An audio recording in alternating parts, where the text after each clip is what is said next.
سیاست مونږ څه دپاره کوو خبره دا ده که نه. زما په لاس کې خو د والي صاحب په شانتې اختیار نشتی. IMF ټیم دلته داسې ګرځي لکه دا چې د پاکستان یو اداره ده. کم خلک مونږ اسمبلی ته لیږلی دی چې هغه په خپله په یو خبره باندې نه دی پوهه، نو هغه به زما او ستا دپاره څه خبره وکړي. هغه ملک چې هغه اکنامکلی کمزوری، نو هغه یو انډیپنډنټ فورن پالیسي نشي پرسو کولی. هر یو تن دغه خبره کوي چې مونږ په پاکستان مضبوطه وو، مونږ نوکریانې ورکوو. سیاسي عمل خو روان دی، دا خو خلک به ځي خلک به راځي. موږ دا خبره کوو چې جمهوریت که نه، جمهوریت کې دا مطلب دی چې هر یو سړی خپل د رای اظهار کولی شي، خپله مرضي کولی شي.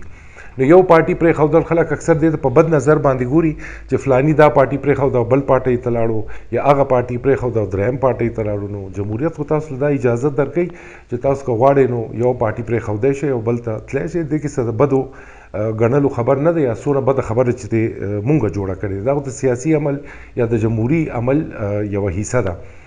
ټیک ده، نن سبا رو رو زما په خیال کې دوی څه دا خبرې کوي چې په اکتوبر نومبر کې به الیکشن کیږي. نو د پیپلز پارټۍ موقف په دې کې څه دی؟ که تاسو د پیپلز پارټۍ تاریخ وګورئ نو که ګورئ نو بیسیکلی د خلکو دپاره کم دا بنیادي کارونه یا بنیادي قوانین چې راغلي دي دا هم په هغه وخت کې راغلي، لکه لیبر لاز تاسو والی یا سټوډنټ یونین شو وغیره وغیره. دا ټول چیزونه چې د پیپل پارټۍ په دور کې شوي دي. او جنرلی هم خلک دا خبره کوي چې دا پارټي چې دا غریب دوست پارټي ده. خو که موږ د خپل ملک حل نن وګورو نو موږ اکنامکلی ډېر زیات کمزوري یو. نو هغه ملک چې هغه اکنامکلی کمزوری، نو هغه یو انډیپنډنټ فورن پالیسي نشي پرسو کولی.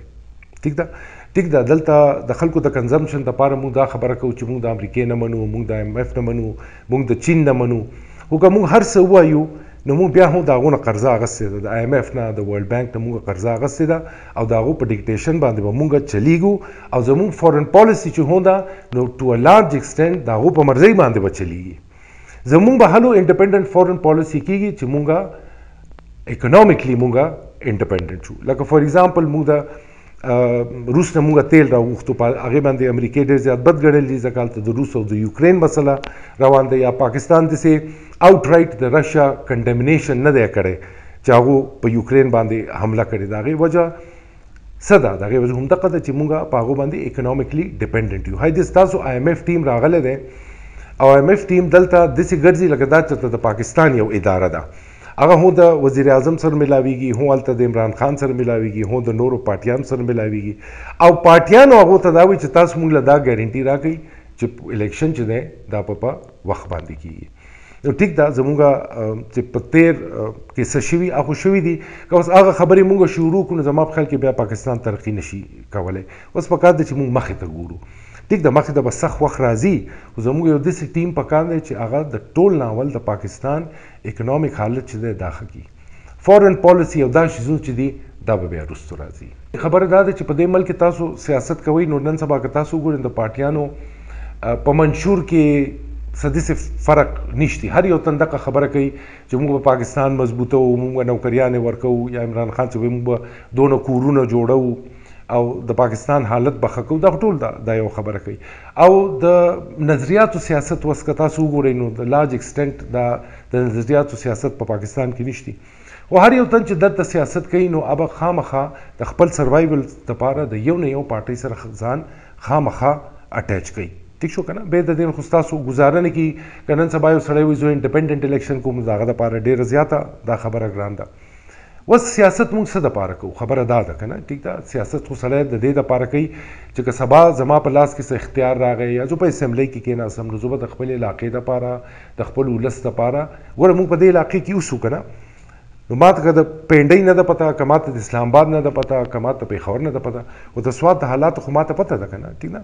نو سیاست د دې دپاره پکار دی چې بھئی تاسو د دې خلکو مسایل تاسو حل کړئ. لکه زه اوس تاسو د ملګري سره لګیا وم چې که دلته یو سړی راپاسي او نن په الیکشن کې دا خبره وکړي چې زه به ستاسو دپاره پالیسي جوړوم، ایجوکیشن پالیسي به جوړوم، ستاسو د هیلث نظام به ټیک کوم، یا ستاسو عدل و انصاف نظام به ټیک کوم، نو هیڅوک به تاسو له ووټ نه درکوي. ها البته که زه چاته دا ووایم چې زه به تاسو د اوبو پیپ درکم یا زه به تاسو له کوڅه پخه کړم نو هغه خامخا ماله ووټ راکړي. نو پکار ده چې خلک هو لږ رایښ شي. هی دی دا خلک دي ټیک د دوی په جذباتو کې ووټ ورکړي یا په هر څه کې چې دوی هغه ووټ ورکړي، خو چې سبا د دوی بچو ته بیا نوکریانې نه میلاویږي خلک ته پیسې غواړي یا خلک ته سفارش غواړي، د هر چا خو سفارش نشتی. داسې یو مثال زه تاسو ته درکولی شم. د مرغوزار بره د کډونو یو سړی مال راغلی و، نو په خپل بچي باندې زوی یې دغه کړی و، سیول انجینیرینګ یې کړی، په هغه باندې بیا ایم ایس کړی، او د هغه نمبر یې چې ما وکتې نو زه حق قاریان شو چې دی هلک ته نوکري ولې نه ده میلاو شوې. او سړي ما ته جي ما دونه په ګرانه باندې په خپل بچي باندې سبق ویلی، پوله پټی مې ګاڼه کړی دی، په ده باندې مې پیسې لګولي، او چې د نوکرۍ وخت راغی دا حل دی.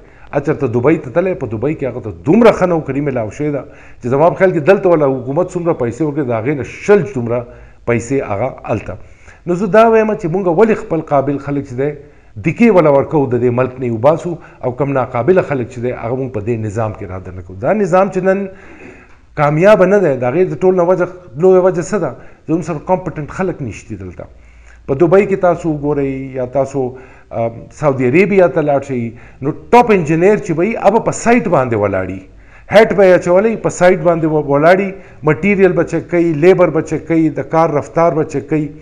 او زموږ دلته مثلا په سی ان ډبلیو کې زموږ اے سی دی، هغه د ایر کنډیشن کمرې نه راوځي نه، ٹھیک ده که نه؟ نو چې څو پورې مونږ ښه خلک په دې نظام کې نه راوځي، دا نظام چې دی دا نشي ټیکېدی.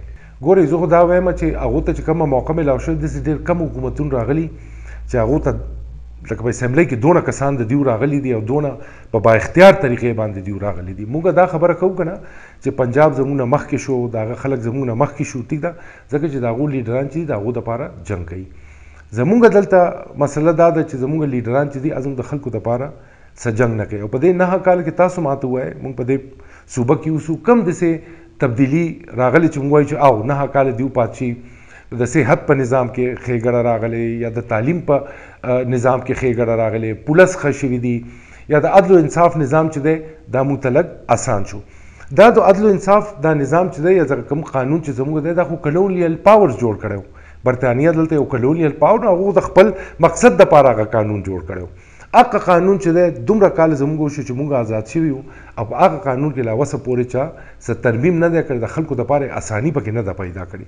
دلته د خلکو د ټول نه لویه مسله چې ده هغه بهر ملک کې موږ وایو که نه خلک خوشحاله دی، د هغې وجه دا ده چې هغو ته دا پته ده چې که سبا څوک زما سره زیاتی وکړي، زما نه پیسې ووهي، زما نه ځای قبضه کړي، یا خدای مکه زما بچی مړ کړي، یا زما خاوند مړ کړي، یا زما ښځه مړ کړي، نو یو داسې ځای شته چې هلته ماته به انصاف میلاویږي. دلته د بدو د قسمت هغه چل نشتی. او دلته فورمز اف اپیل دومره دي، تاسو میجسټریټ نه شروع کوئ، بیا سیول کورټ ته لاړ شئ، بیا سیشن کورټ ته، بیا های کورټ ته، بیا تاسو سپریم کورټ ته لاړ شئ. په دې خو د انسان پوره ژوند چې دی هغه ختم شي. اکثر خلک چې دا خبره کوي چې بھئی طالبانایزیشن په سوات کې ولې دونه زیات راغی، د هغې د ټولو له لویه وجه اکثر سکالرز یا هغه خلک چې چا پیپرز لیکلي، تھیسس لیکلي، کتابونه یې لیکلي، د ټولو نه لویه وجه هغو ورکړې ده ډیلیډ جسټس سیسټم، چې دلته خلکو ته په وخت باندې انصاف نه میلاویږي. نو په هغې کې خو ما ته څه ښېګړه ما ونه لیده.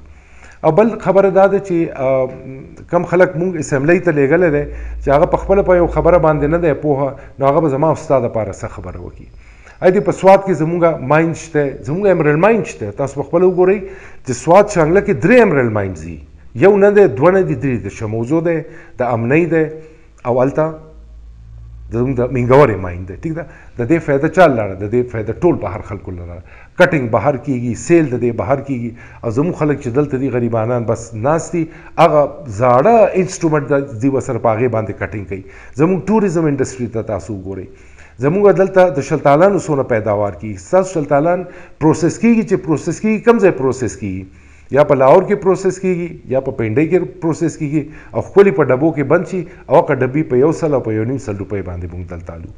نو که دا علاقه تاسو ښه کول غواړئ، یو خو د دې ټوریزم ډیولپمنټ پکار دی، د ټول نه لویه خبره دا ده. دا د ګندهارا آرټ سنټر و، د ګندهارا سیولایزیشن سنټر و، او د جاپانیانو دپاره اوس سوات چې دی د دې حیثیت د مکې مدینې نه کم نه دی. هغې باندې موږ څه کیپټلایز ونه کړو. بل کوم ډیولپمنټ چې په کالام کې، په ګبینجبه کې، په دې کې شی ده، هغه الټا هغه ځای نور څښا کړو. بجای د دې خلک خو یو پاک ځای ته راځي، څښا ځای ته بول راځي. تاسو ماته چې کم ځای ته سړکونه ووتو، نو هغه ځایونه پاک دي که خراب دي؟ نو خلک به پاک ځای ته راځي که خراب ځای ته به راځي. بل دا ده چې دلته څه انډسټري ونه لګېده. نو زموږ دا ځوانان چې دي، چا ته نوکریان نه میلاویږي، سیول انجینیرز دي یا چا نورې ډپلومې کړي دي، هغو تاسو په سوات کې کم ځای په کار کوئ؟ مجبورن مور پلار بیا بهر ملکونو ته لیږي. نن سبا څوک دونه کمقل نه دی، ټیک ده، هر یو تن چې دی ښه پوهه دی، پیسه پیژني، ټیک ده، نوړی راوالي او هغه پوزې له نه وړي، خولې له وړي، نو د دې مطلب چې دوی په دې خبرو باندې پوهه دي. خو په هغه وخت باندې لکه ما تاسو وایي چې دوی جذباتي فیصلې وکړي او وروستو چې ورته بیا مسلې جوړ شي نو بیا وایي چې زموږ غلطي وشوه. دوی په کار د داسې یو سړي له ووټ ورکوي چې دونه کم از کم په هغه باندې اعتباري چې او دی چې دا سیاست کوي دا د پیسو دپاره نه کوي، د خپلې ټیکې دپاره نه کوي، د خپل بچي د نوکرۍ دپاره نه کوي، خو د دې قوم د دې خلکو د ښېګړې دپاره کوي. لکه که زما خاندان سیاست کوي موږ خو مطلقا دې شیزونه نه کوو، او د هغې وجه دا ده چې د سوات د خلکو سره خو زموږ یوازې سیاسي رشته نه ده، د باچایي رشته نه ده، خو هلته یو روحاني رشته هم ده. نو موږ خو چېرته په غلطۍ باندې هم څه داسې خبره نه شو کولی. نن چې خلک د والي صاحب د باچا صاحب نوم علي او ډېر زیات په عزت او په احترام، هغه خلک چې زموږ خلاف مو دي د هغو ډېر په احترام باندې خبرې کوي. د هغې وجه دا ده چې هغو د قوم له د خلکو له څه کړي دي. ټیک شو، موږ هم غواړو، و زما په لاس کې خو د والي صاحب په شانتې اختیار نشتی چې زه به خپلې مرضۍ باندې هر څه وکړم. زما هم یو ځي ته رسېدل لازمن، زه به یو ځي ته رسم نو زه به بیا دا کارونه کوم. او زما دا خواهش دی چې په تعلیمي نظام کې دی بالخصوص تبدیلی راشي، ځکه زموږ د وړو ته ډېره زیاته ګرانه ده. دوی چې بهر ته لاړ شي دوی د نورو خلکو سره بیا دوی د پنجاب د خلکو سره کمپټیشن بیا نشي کولی، نور خو تاسو پرېږدئ. ټیک ده که نه؟ په دې باندې ډېر زیات غور و فکر پکار دی. بل زموږ د صحت نظام چې دی او د هغې نه د دې دوام نه زیات ضروري چې دی هغه بیا زموږ عدالتي نظام چې دی په هغې باندې خامخا سوچ و فکر کول غواړي. او بل دا چې لکه ما تاسو وایي چې څو پورې موږ خپل معیشت نه دی ټیک کړی، موږ په خپلو خپو باندې نه یو ولاړ، حالانکه پاکستان کې څه شي کمی دی، دلته هر قسمه شی شته، مابل شته، سره شته، ایمرلډز شته، هر قسمه موسم شته، هر قسمه فصل موږ پیدا کوو. او باوجود د دې موږ چې یو موږ د خلکو مقروض یو، نو د دې څه وجه ده؟ نو موږ به خامخا ځان په خپلو خپو وردو، نو بیا نورو خلکو ته موږ خبرې کولی شو. په دې حل کې به موږ څه خبرې کوو؟ د یو سړي زه هم قرض علم او هم بیا راپاسم هغه ته خبرې کوم. هی د IMF چې تاسو ته دا لون درکړی په یو ځای خو دل ټول در نه کو، $1 بلین یې دله وس در کو. $1 بلین چې کله ستاسو کیرټیکر ګورنمنټ راشي هغې له به ورکړي او $1 بلین به ورکړي چې بل ستاسو بل حکومت راشي. د هغې وجه دا ده چې د هغو په یو پارټۍ باندې اعتبار نشتی، ځکه PTI هم په خپل وعدو باندې واپس لاړو، بیا دا ګورنمنټ چې دی دوی هم د څه حده پورې په خپل وعدو باندې واپس لاړو. نو هغه بس لکه زموږ په خلکو باندې یقین نه کوي. نو موږ به د ټول ډول خپل یقین به جوړو، ټرسټ به جوړو، خپل ځان په خپلو خپو وردو، بیا به د دې خلکو سره موږ خبره کولی شو، یو انډیپنډنټ فورن پالیسي به موږ بیا پرسو کولی شو.